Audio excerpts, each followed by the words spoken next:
guys, and welcome back to the Crawl Room. We're here once again in this wonderful ranty room for all things Formula 1. The Austrian Grand Prix has come to a close, and wow, oh wow, what a fantastic race weekend that was. Unbelievable stuff. We had fights at the front, in the mid-pack, and at the tail end as well. It just had a little bit of everything, didn't it? It had great overtakes, a bit of drama, a bit of contact, some unlucky drivers. It really did have it all. Fantastic, fantastic stuff. Really, really, really enjoyed that. So if you've never seen this series before, I award the drivers out of a maximum of 10 points based on their race weekend's performance, and I go all the way down to 0 if they have a particularly bad one. Look out for bonus points though. Sometimes they are on offer for the drivers that do something extra special during a race weekend, and I do on the rare occasion award minus points too for someone that does extra special but for all the wrong reasons. The scoreboard from the previous race weekend is on the screen now. That was Silverstone, of course. Check it out, see who's there, who's in and around the areas. Do you expect any drivers to climb this weekend or fall based on my race weekend's predictions? A sprint race this weekend, which makes it harder for me to try and condense it all into one points tally, and I know I'm always wrong anyway. But in the sprint races I am usually differing with opinions more than I am during a conventional race weekend, but we remain to be seen anyway. So we're going to kick things off, of course, with the race winner, Sha-la-la, oh sha-la-la, sha-la-la, sha-la-la. Can you believe it was Australia, the last race he won? That seems like seasons ago, that, doesn't it? Like a different universe almost, so far away. He's come so close. He should have won Spain, he should have won Monaco, he's come close on so many occasions in the recent races, but never made it to the line as a result of Ferrari's strategy or Ferrari's reliability. So there we go, but he has made it this time. It wasn't without his issues at the end there, was it? The throttle pedal not fully releasing, so he always had about 20 to 30% throttle still, and he just had to go with it and be a bit more cautious into the corners, because obviously with that throttle still slightly applied, at any point he could have just gone wide at a corner and got track limits, or even worse, spun, and that would have been it. So yeah, a real hero of the moment there, to be honest with you, for Charles to actually make it across the line in that P1 and finish the race. Unbelievable stuff. His race weekend has gone solidly this weekend, absolutely. It's what he needs after the bad luck he's had in the previous races. He's within 38 points now of Max Verstappen, so closes the bit there, overtakes Perez, of course. So yeah, a good weekend all in all for him. Was it a good weekend for Ferrari though? Once again, I think not. Reliability being the biggest issue. They had the strategy, it seemed, this time actually, going longer than Red Bulls in the first stint. Then that meant that they were double stopping, so they came out behind. But Charles was just overtaking him. He overtook Max for the lead, the actual race lead, not based on pit stops, but for the actual lead 3 times during the race, and that was really good to see. So for Sha-la-la-la-la-la-la-la, I'm going to award him a 9 points on the Crawl Room. He's not getting a perfect 10, and the only reason he's not getting that perfect 10 is because I think he held back a little bit too much in that sprint race where he could have got pole. That is my only gripe, and I think that is worthy of a point off. Let's not forget, these drivers have the best cars, one of the best cars on the grid, and I have to be really finicky with how I score them 10 points. And for this weekend for me, I saw that sprint race, and he was closing in, but he left it too little too late at the end of that sprint race for me. And yeah, I just felt, oh, if he could have had pole. But nonetheless, he turned it around in the race, and Ferrari drove really well. The Leclerc drove really well as well, and to overcome the issues at the end. Bravo. So 9 points to Sha-la-la. Next up is, of course, Max Verstappen, and he finishes P2 at Red Bull's home circuit, of course, in Austria at the Red Bull Ring. Clues in the title, really, isn't it? What could be said for Max Verstappen this weekend? He drove really well. He was looking confident in Friday. He was looking confident in qualifying, confident in the sprint race. And then in the overall race itself, Ferrari always looked to be having something up their sleeve. And the cooler temperatures, Ferrari said themselves that the cooler temperatures would help their car. And it certainly did. Well, It helped Charles's car anyway, and then Sainz's car decided to get a bit hotter, but we'll come to him in a moment. But yeah, you know, overall for Max, it was damage limitation. He was coming over the radio saying, I really can't fight this, you know, this is all I've got, and they're coming. And they're like, yeah, don't worry about it, Max, you know, huge cushion, don't do anything silly, and take home that P2. And he did take home P2 with a fastest lap point as well, which is all to play for them. I think this championship now, based on how this race weekend went, I think it could still go down to the wire. And I'm not sure if it's going to be Max and Charles or whether the likes of Hamilton and Russell are going to come in there as well, because the consistency of those Mercedes must be getting alarming now for the likes of Red Bull and Ferrari, who can't seem to get two cars finishing frequently anyway. So yeah, for Max Verstappen, he's going to get the same as Shalala. He's going to get 9 points on the crawl room. A cracking effort there. Again, a perfect weekend all in all. Just knocking him that point off just because of the little bit. He got a little bit irritating again on the radio, didn't it? And, you know, he's a passionate guy and everything. It was great to see him. Of course he'd have wanted to win in front of the Red Bull fans, of course. I mean, those orange flares at the start of the race. My God, we couldn't see the track. I don't know how the spectators could have been. If I was in that grandstand, I'd have been well pissed off because I bet I'd have missed first 10 laps of the race just from smoke. Just orange everywhere. Like, the camera angles were like, yeah, there's a grandstand there, but you just saw smoke. Honest to God, it was like someone dropped an atom bomb. So yeah, unbelievable stuff, unbelievable home support for, of course, Red Bull this weekend. Great to see the orange flares out. And yeah, it's going to be 9 points on the board for Max Verstappen. And in third place, it is Lewis Hamilton. 3 podiums in a row for Lewis Hamilton. Now 4 podiums this season. And this consistency with the Mercedes squad is getting them places. They scored more points than Ferrari and Red Bull this weekend based on their 3rd and 4th place finish. Unbelievable stuff. You wouldn't think this would be happening now, but they seem to just be dialed in with the car now, where they've made the big steps. We're not bouncing around anymore. We're not struggling to get into the points, particularly with Hamilton as well, of course. He seems to be more comfortable in the car, and it's just those little gains now, little gains. Admittedly, they were a little bit disappointed in the end with their overall race pace, but with the unluckiness of Perez and Sainz, it meant that P5 elevated into a P3 finish for Lewis Hamilton, and 3 podiums in a row. Great stuff, absolutely fantastic. It was worth mentioning that it looked like he was struggling with the Haas's as well, wasn't it, for a long, long time. Sprint race, couldn't get round them at all. Haas playing a fantastic game there for the most part anyway, of K-Mag keeping Mick within his DRS, so then Mick had DRS, Hamilton had DRS, it just became a DRS train and no one could overtake anyone until like a couple of laps to the end anyway. And then in the race, it was pretty much the same, wasn't it? He got past Mick, but then made an error at turn 1, and Mick got back through him again. And then it was really just a case of strategy, with them electing to go pit before the Haas's that got him ahead in that way. So I think he'd have been stuck still behind the Haas's. I don't think we'd have seen him on the podium this weekend if it wasn't for the strategy. But overall, you know, impressive for Haas, and a nice way for Mercedes to end their weekend after quite a lot of damage, it must be said, caused by both Hamilton and George, of course. So for Lewis Hamilton, it's going to be 8 points on the crawl room, 8 points for him. And I'm knocking a couple of points off. One, because I don't think the sprint race he made as much progress as he should have done. I'd have liked to have seen him a little bit higher up there, within the top 6 at least. But like I said, he just struggled to get past those Haas's, didn't he? And had the incident, of course, with Gasly at the start of the sprint race, which sent him down a couple of positions. So, in theory, looking to keep going there, but I would have just liked to see a bit more progress. And, of course, I've got to knock a point off for that crash in qualifying, which ultimately put him down there to start with. You know, you think Hamilton could have been 4th or 5th in qualifying this weekend based on their overall pace over one lap. Could have transformed his race weekend. Having said that, though, he's still P3, so it's like the luck's coming back to Hamilton now in some respects. You know, he's got a car that he's comfortable with, and he's driving really well with it. And had it been any other race weekend earlier in the year, it'd have been starting 8th and 9th, it'd have been stuck in traffic the entire race and wouldn't have made any progress. This race, he managed to come through via strategy, as well as some good overtakes as well and some good battles. So yeah, 8 points to Hamilton. And then we come to George of the Russell. Watch out for that top 5. And here he is, finishing back in his familiar places after the DNF in Silverstone, of course. Finishing in P4, and what could be said for George's race? It started clumsily, didn't it? You know, the qualifying was great. The sprint race was a lonely race for him. He just broke away and was happy to qualify P4. Perfect, I'll take that, he says.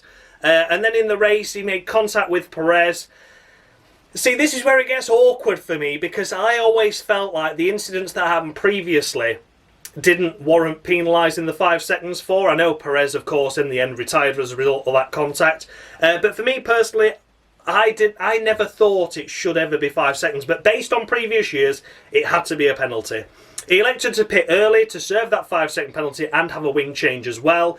He was running down in 18th, 19th, all that kind of area for a long, long time, but then slowly worked his way through, and in the end put some cracking moves on the likes of the McLarens, the Alpines, the Haas's, and got himself back up into P4, finishing about 17 seconds behind Hamilton in the end, which you think about how long adding 5 seconds on, and it's normally 12 to 15 seconds for a front wing change. It could have been his podium this weekend, but it wasn't, due to that little silly error and a little bit too forceful on Sergio, which was penalised, rightly so based on previous years. But personally, I don't think it's right, if that makes sense. You know, the Albon-Hamilton move from a couple of years back, the Norris-Perez move a couple of years back as well, of course, I never felt should have been penalised. But based on consistency, that was consistent. That was the only thing that was consistent from the FIA this weekend, but that was consistent at least. So yeah, right to penalise him, but wrong at the same time. So nonetheless, 7 points to George Russell, knocking him a point off for the crashing qualifying, of course, and a couple of points off for him needing a wing and that contact with Perez. He could have let Perez go and fought at a later date, definitely. But nonetheless, a great drive by George to recover to P4. But in the end, Hamilton got the podium. It could have been George's and should have been George's based on where they were starting. But nonetheless, a great points all by Mercedes. 7 points to George Russell. Then we come to Esteban Ocon, the first of the Alpines, finishing in P5. Stunning drive, absolutely stunning drive, in my personal opinion, by Esteban Ocon. One of the best drives we've seen from him this season. Qualifying, I can't quite remember how qualifying went for him. I think it went all right, but I don't think it was brilliant, or have I got that wrong? Can't quite remember, but nonetheless, in the sprint race made progress, started well, and then in the race started really well and was running 7th for quite a while, and then Sainz and Perez had their issues. Got up into 5th, got up into 4th, actually, for the most part, of course, and then George Russell eventually came back through to secure his 4th place finish, meaning Ocon finished 5th. Drove really, really well. Really, really well. Once again, it was nice to see the Alpines playing the team game as well, of course. Alonso being on a different team strategy, so they reversed positions. And it was great, friendly driving between the two of them once again. And for Ocon, it was such a great weekend by him this weekend. And he's been a bit lonely these last couple, hasn't he? Alonso's been showing him up a little bit. I think Alonso could have been up there as well had it not been for his issues. We'll get to him in a moment, of course. But Ocon overall needed to deliver the goods because Fernando had issues, and he did deliver the good. 10 points to the team, and it's going to be 10 points on the crawl room. Stunning stuff by Ocon, one of my drivers of the day, if not the driver of the day. Drove really, really well when he needed to as well. Like I said, a couple of lonely races, he needed this boost, and that is the boost he got. So congratulations, Esteban Ocon. 10 points to you. Whew, it's warm in here. Oh, dear me, give me a minute. If I keep going redder as the video goes on, I do sincerely apologise. We're having a bit of a heat wave at the moment here in the UK, and it is very hot in this small cupboard. I'm a true piranha. I am a glutton for punishment. Next up, we have Mick Schumacher and doing a George Russell in Williams. Once he scores the points, he just cannot stop. Absolutely fantastic stuff to see Mick here in 6th place, taking 8 points for the Haas team. And him and K-Mag's efforts, of course, put him ahead of the AlphaTauri squad now. Haas ahead of AlphaTauri once again in the standings. Phenomenal, phenomenal stuff. Mick and K-Mag have played a fantastic team game this weekend. Really, really well. Really smart to consolidate their positions in the sprint race to give them the best possible start in the actual race. And here they are just driving so well together. Really, really nice to see. Mick did a stunning job all weekend long. He had a great defensive drive with Hamilton. Lost out in the end, of course, in the sprint race. And then again in the main race itself, was attacking, was defending. He drove so cleverly. And as rightly pointed out in one of the group chats that I'm in on Twitter, Zhou put up in there, he was saying, look, Mick always delivers in the second half of his second season.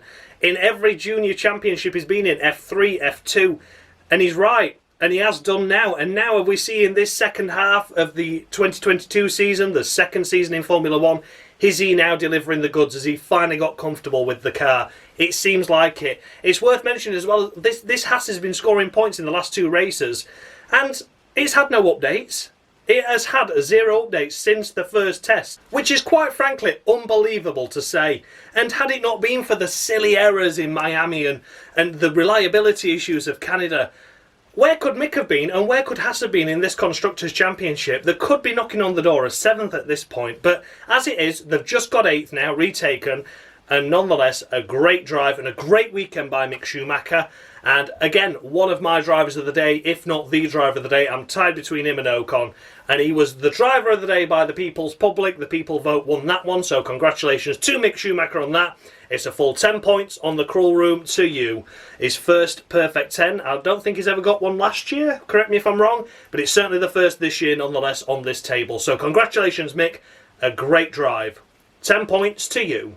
And then it's time for Lando Norris. And this was all about a race weekend of progress for McLaren.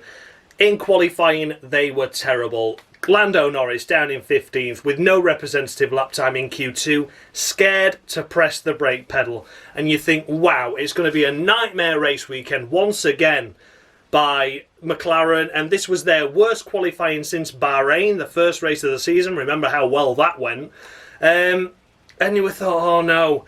The sprint race, he got himself up into 11th and 12th, I believe it was, for the pair of the McLarens. And then here he is finishing 7th. So progress. A bit of strategy, some great overtaking. Overall, a perfect team race weekend that really played out. It really did them well. It served them well this weekend. So yeah, maybe overall not the best pace. It looked like it was going to be a struggling weekend. But Lando Norris recovered to 7th, and I think that was a great effort. So for Lando Norris, it is going to be 9 points on the Cruel Room. Fantastic stuff, Lando. Really impressed with that. Great drive there. He drove really well. And to be honest, I think that's probably the best position he could have aimed to have finished of. Maybe got ahead of Mick, maybe. But I'm not holding him down for that at all. I think he's drove really well this race. And like I said, from where they started to where they finished, they'll more than happily take that. So congratulations, Lando Norris. 9 points to you. Then we come to the second Haas. That is, of course, Kevin Magnussen. As mentioned already with Mick, fantastic team play between the two of them this weekend. Mick being kept in DRS by K-Mag, slowing up so he could get the DRS. This was in the sprint race, of course. In the main race itself, not battling each other, just making progress forward together. That's all they kept on doing. In the end, Mick made a move for K-Mag. I think it was maybe more of a team order. I've not fully confirmed that, but where Mick got him, it looked like K-Mag could have lifted off. Maybe just try and look. Mick thinks he's faster. Can we give it a go? In the end, it looked like Mick was faster. But nonetheless, K-Mag, a stunning drive. Great team player and securing 4 points for the team. So that's 12 points for them this weekend, isn't it? And of course, Kevin Magnussen picked up 2 points in the sprint as well, let's not forget, with his 7th place finish. So a great points all for Haas, a very positive weekend after a fantastic weekend in, of course, Silverstone. So their momentum's flowing now as we go into the summer break. And to be honest, I really do hope they keep it up. I love Haas, I really do enjoy them. But they do have this wayward and waves and peaks and troughs, and no one can ever work out where they're going to be. So I'd love for them to stay up there, but at the same time, I wouldn't be surprised if they're both out in Q1 and both languishing at the back of the grid for the next race. Because that's just Haas doing Haas things. So for Kevin Magnussen, I am going to award him 9 points on the Cruel Room. A solid 9 points. A fantastic weekend by Haas. Playing the team game is what it's all about. Had K-Mag just buggered off into the distance and left Mick fighting on his own with Hamilton in the sprint race, it'd have all gone Pete Tong. But nonetheless, great effort. And I'm only knocking him a point off because he finished behind Mick. And I know that's not going to, that's just life, isn't it? It looked like Mick had the overall pace in the race this weekend.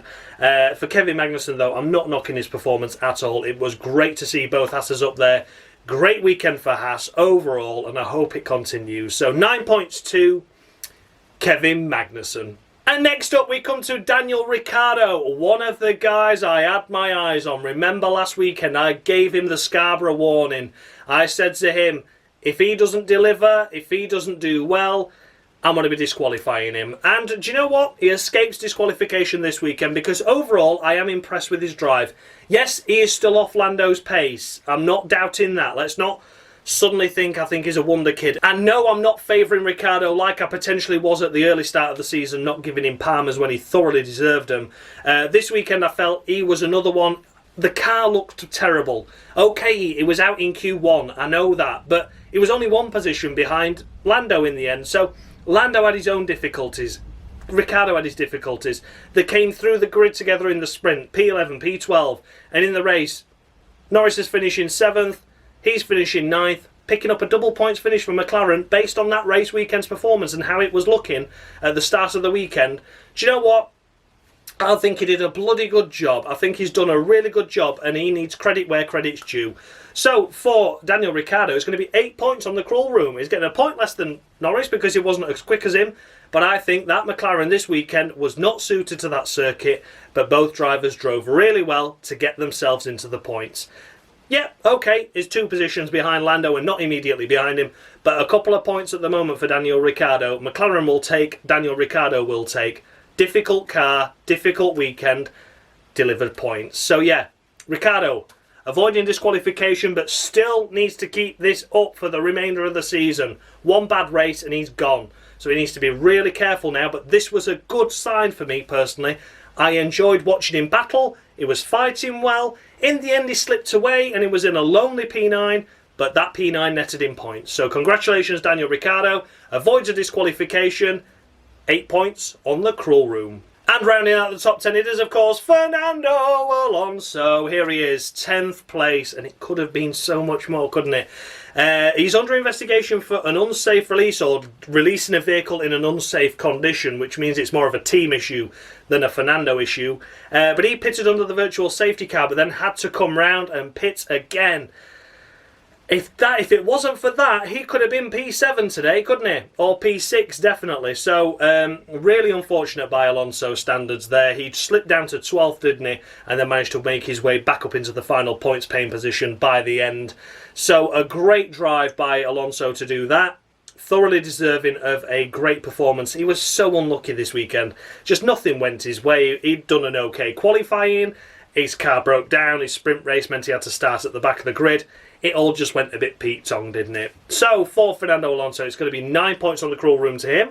Again, some people might think that's generous, but I think overall from the weekend and the cards he's been dealt, to be able to receive 1 point, I mean, he had an extra pit stop compared to everyone else with that issue, had to start at the back of the grid due to no fault of his own in the sprint.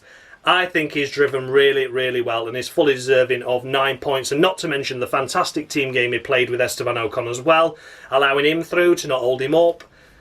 Great team strategy, great team game. 9 points to Fernando Alonso. An unlucky race, deserved a lot more, but his performance didn't go unshadowed by me. Then just finishing outside the points, unfortunately, is Valtteri Bottas. Where have Alpha gone? Where have Alpha gone? What a shame for Valtteri Bottas to finish P11. Points have been begging now for a while. He had reliability issues, of course, in Silverstone. What was the race before that? It's been that fast and frantic, I forgot. It was Canada, wasn't it? I don't think it was very good there either. But nonetheless, for Valtteri Bottas, P11. Oh, difficult weekend once again. Racing was okay. He drove well, I think, in the sprint race. Qualifying did okay. He had to start from the pit lane, of course, due to all the penalties that he'd accumulated, which was always going to happen anyway. He was always going to have to start from the back of the grid. This time, they elected starting from the pit lane and just change everything, I think, which is fair enough. If you're at the back, you're at the back. And drove well, drove okay. You know, he was in that 8th, 9th, 10th area. Was looking like he could benefit from a points finish when Alonso had his issues, but in the end fell short, and P11 here he is. So to come from the back and a pit lane start up to 11th, a great drive, but what a shame it wasn't points. And I think Valtteri of the start of the year and Alfa Romeo at the start of the year, that would have been points, but now at the minute it seems like Alfa Romeo's development stalled a little bit, or certainly the performance has gone missing somewhere. Meanwhile, Haas, who've got no updates, are scoring points. So, yeah, clearly Haas have found a sweet spot, and without those Haasers, Bottas would have been in the points, you see. So it's kind of the pendulum swing of Formula 1, isn't it? Haas have found the sweet spot. Alfa Romeo struggling after a couple of difficult weekends and just falling short once again. So it's 7 points for Valtteri Bottas this weekend. A solid drive, but nothing special. Then in 12th place is Alex Albon, and what could be said for Alex's weekend? It was up and down like a yo-yo, wasn't it? A cracking qualifying effort to get himself P12 on the grid. In the sprint race he made progress initially, was up to as high as 10th. Then he had that incident with Norris, didn't he, where he pushed Norris off the track. But again, I don't think that was a 5-second time penalty. No way, no way. I don't think that was a 5-second time penalty. It was Albon's corner. Albon was ahead. He pushed him slightly wide, and it was a 5-second penalty for something that didn't need to give him 5 seconds for, because Norris got past him anyway. Then they gave him 5 seconds. So again, the FIA inconsistencies this weekend, once again, were absolutely shambolic, but we're not going to go there because it annoys me that much. So the sprint race was a write-off. I think he ended up down starting 16th, 17th for the race. And then this race he came back through the field. The strategy, the virtual safety car assisted him, of course. And he ended up becoming this 10th place enigma where he could be like, could he score points again? But unfortunately, Valtteri Bottas slipped through and then Alonso slipped through. So there we go. It was P12 in the end for Alexander Albon, but nonetheless a great drive. Like I said, excluding that sprint race, it was a solid race weekend, and I think that sprint race all hinged on that 5-second time penalty for him, and that was a bit poor by the stewards to award him that. So it is going to be 8 points on the cruel room to Alex Albon. That's probably his best point score in a while, because he's had a few miss races, hasn't he? A couple of retirements as well. But nonetheless, good to see him back, of course, after his accident in Silverstone, and on fine form with it as well. So well done, Alexander Albon. In that Williams, it's 8 points to you. Then we come to Lance Stroll in the Aston Martin, and it was a bit of a nowhere weekend by Aston Martin, wasn't it? Lance, the only thing we saw of him was he was holding up Max Verstappen, wasn't he? Whilst battling him, whilst not in pit windows, or was it Max? I can't remember who it was now, actually. Was it Max? Can't have been. Surely at no point would Stroll have ever been ahead of a Red Bull this weekend. It was someone he was battling with anyway, and really playing like a ridiculously, like, there's not really any need to fight this because you're a whole pit stop down kind of battle. But I could see why, because without that, Stroll would have been lonely and I've had no one to play with. Daddy, no one will play with me. Why won't they play with me? So yeah, he had to have a little bit of a fight, I suppose. I don't blame him, you know, every position's fighting for. Sometimes you've got to use your head and think of your own game at the end, and sometimes you're going to be a Lance Stroll where you think, oh God, racing, wow, Dad, look at me, please don't disown me, Daddy, I'm doing the best I can. So nonetheless, Lance Stroll, it's a middle of the row, 5 points to him. Couldn't really judge Aston Martin this weekend. Vettel looked to have some pace, but he just all went begging in the sprint and in the overall race itself. And Lance Stroll just doing Lance Stroll things, which was just running round in a meh position and just finishing in a meh position. So there we go. 5 points to Lance Stroll. Then we come to Zhou Guanyu. Great to see him back in the paddock, of course, after his hefty accident at Silverstone, and great to see the effort and work that's gone into that Alfa Romeo team to rebuild that car after that hefty shunt. I mean, it was pretty much a new car, isn't it, to be honest with you? After it was finished, it was a right smelly mess. So for Zhou Guanyu this weekend, he had some great battles, didn't he? Particularly in the race when the likes of Lando were coming through, the Haas's he was racing with. But unfortunately for Zhou, that was more of a Stroll situation, wasn't it, where Zhou hadn't pitted, but the cars that he was fighting with had pitted. So it was a bit of a shame in that sense. But good to see his racing skills coming again. Drove really well. Was fending them off for quite a little while, wasn't he, there, with the Haas's and the McLarens. And an Alpine as well, wasn't it? Was that Alonso up there? So yeah, he had cars to fight with, but overall he's outside the points quite well down the order as well. And again, a difficult weekend by Alfa Romeo standards. He was out in Q1. So it was all just a bit difficult and a bit unfortunate. So unfortunately for Zhou Guanyu this weekend, it is just 4 points on the board. I didn't see anything spectacular or special from him. Nice to see him there, though. Nice to see him back racing again. And look forward to seeing what he can do in future races. But yeah, just getting himself up to speed again after that accident. He's had a good rookie year so far. It's been solid. There's been a couple of inconsistencies, but overall I think he's done really well. and I hope he keeps this form up and builds on it again for the next round, because I would like to see Alfa Romeo and Zhou back in the points again soon, but at the moment, just 4 points for Zhou Guanyu. And then we come to Pierre Gasly.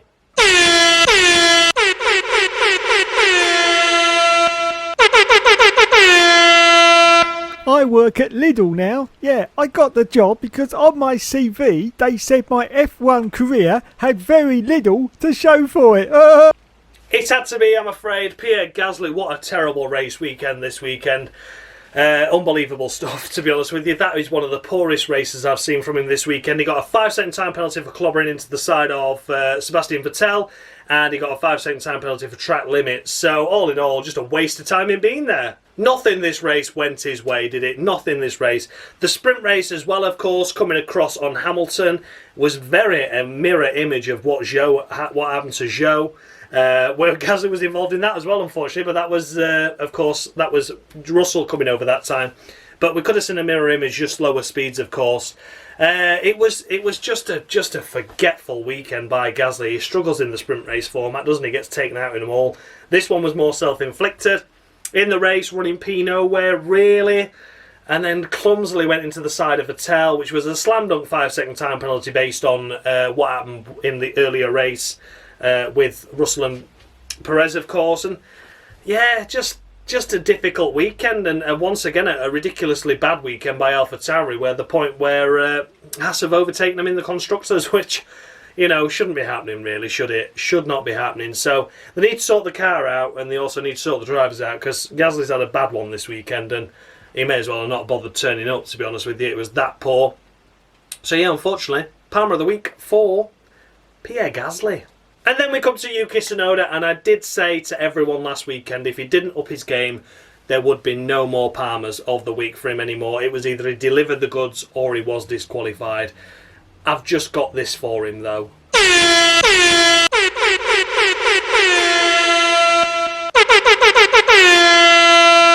Hey, you've been disqualified, you bastard. So there we have it, disqualification for Yuki Tsunoda on the Cruel Room. He did a really bad race this weekend. Nothing really went wrong for him, like Gasly was spectacularly bad, but Tsunoda miles off the pace once again. I'm not saying it's all him, but the car is not delivering either. But to still finish behind your teammate after he had 10 seconds worth of time penalties, I mean, come off it, you know, like... So yeah, unfortunately, as much as it pains me to do it, I've got to do it, and it is going to be a disqualification for Yuki Tsunoda now. He's had far too many chances, far too many opportunities. He started off so strong this season, and it just went and ebbed and flowed away to the point where we were getting crashes on pit exit, crashes with your teammate, miles off the pace in a couple of weekends. Miami to name one, this weekend to name one. Where's it all gone, Yuki? I really hope he improves this season. I really, really do. But on the Cruel Room, he is disqualified on it and becomes the first driver to be disqualified this season because he is not delivering the results and he does not deserve to score points on here. Yeah, unfortunately, that means he's going to be rarely talked about now on the Cruel Room. So I apologise if he's your favourite driver, but he is disqualified on the Cruel Room. And then we come to Sebastian Vettel, who actually finished ahead of the AlphaTauris, and then when the checkered flag fell, he got a 5-second time penalty for track limits, and that put him behind him. So here he is, and I'm talking about him now. What could be said for Seb's race? Very much forgetful. The race weekend itself was very much forgetful, wasn't it? He got punted off in the sprint race, didn't he? Or did he just fall off? I can't quite remember. I think he had a contact with an AlphaTauri though, didn't he? And then in the race he certainly had contact with an AlphaTauri with Pierre Gasly shoveling him off there towards the end of the race. And, you know, it was a pretty much race weekend to forget. He may as well not bother turning up his €25,000 lighter now for not going to the driver's briefing or walking out of it, I should say. And all in all, just, again, a bit like a Gasly, no point turning up. There were nothing on offer for him this weekend. Qualifying dead last as well after getting lap times deleted. All in all, just a terrible weekend. Terrible, terrible weekend. He's getting 3 points on the Cruel Room this weekend, and that's very generous. It was close to a Palmer, but then I realised it was more contact of other drivers that put him down in this position. Having said that, though, it wasn't his finest hour, was it? So, yeah, a bit in between there this weekend, but just 3 points to Sebastian Vettel. Then we come to the retirements, of course. So the first retirement on this list and the last in the race is Carlos Sainz. Oh my God, Ferrari, sort your reliability out. It would have been a 1-2 this weekend for Ferrari. The pace of that car looked really good over Red Bull. Perez was already out of the race at this point. They only had to get past Max Verstappen, and as he was challenging Max, bang, the engine exploded. And wow, it did explode indeed, didn't it? What a mess that car was. Loads of flames out the car. He parked it up an escape road, and what did they do? Oh, do you know what? We're going to build an escape road uphill. That's a clever idea, isn't it? Because race cars haven't got handbrakes. So Sainz was trying to get out the car, and it was like, come on, someone put the fucking fire extinguisher out. Like, someone come with something to either chock the car or help me. And in the end, he had to turn the car and just park its rear end into the wall so he could jump out. Really, really scary stuff, that, because he was torn between, what do I do? Do I get out, or do I stay in a burning car and stop it from rolling back into the middle of the track? Because that's where it would have ended up had he not turned the wheel. So yeah, just a bit of a mess, that. I don't know why they've got an uphill escape road there. Obviously, I know it's to slow the cars down when they're in the gravel before they hit the wall, but an escape road up an hill, yeah, not the finest moment there, was it?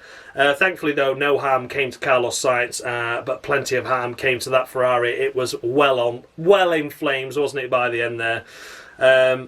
But nonetheless, for Carlos Sainz this weekend, just 5 points on the crawl room. The maximum I can score any retirement, as you already know, apart from a couple of times where I've let that rule slide. But yeah, middle of the road 5 to Carlos Sainz. What a shame for him. What a shame. After the highs of Silverstone, I thought, this is it now. He's got his mojo, he's found his momentum, and it looked like he had. It looked like it was going to be a solid second place finish, potentially with a fastest lap point as well. It literally went up in flames. So yeah, 5 points to Carlos Sainz. And then we come to Nicholas Latifi, and what could be said for Nicholas Latifi's race other than he was doing Nicholas Latifi things?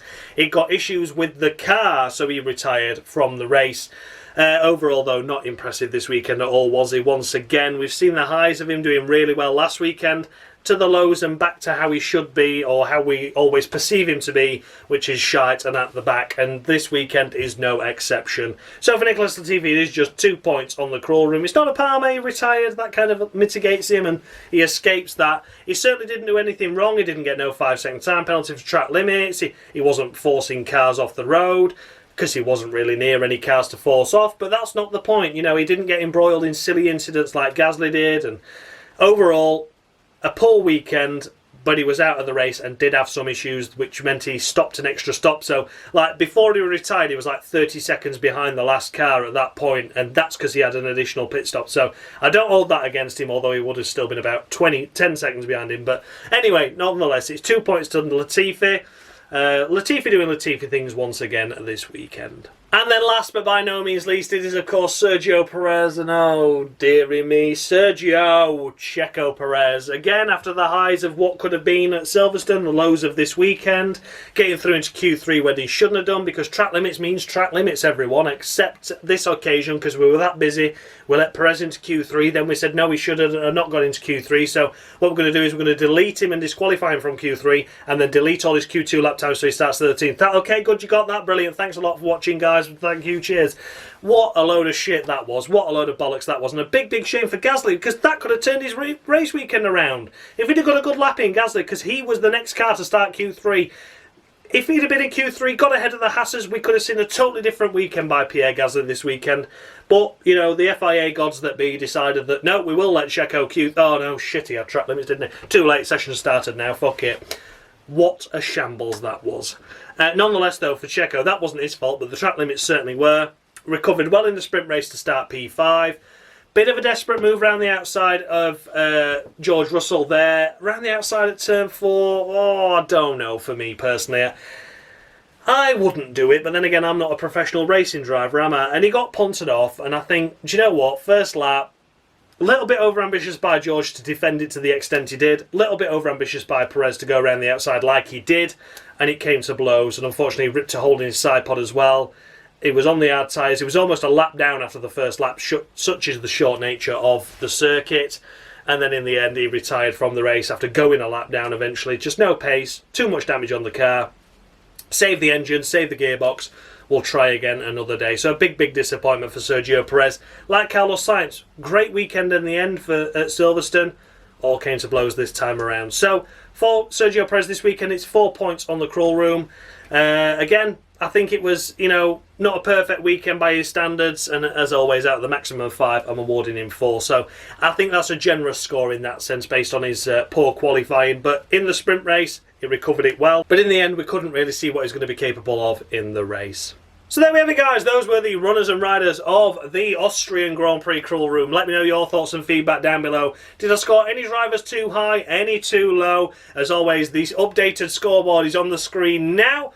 Take a look and see how my scores this weekend have changed the drivers' results. Do you agree with them? Do you disagree? As always, the sprint race format really mixes it up, makes it really difficult for me to be able to judge a race weekend and a driver's performance overall.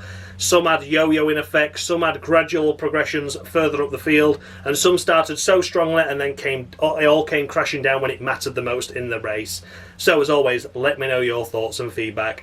A massive thank you to Dan, as always, for providing me with this crawl room scoreboard. Without him, this series would be more pointless than it already is. And who could forget Dave, F1 Games PlayStation, for this wonderful Jolie and Palmer skits that you all know and love by now. I'll see you all in 2 weeks' time for the Hungarian Grand Prix. If I've got that right, I got it wrong a couple of weeks back, didn't I? I think it's Hungary anyway. I'll correct myself if I'm wrong up here, where I'm calling myself a knob again.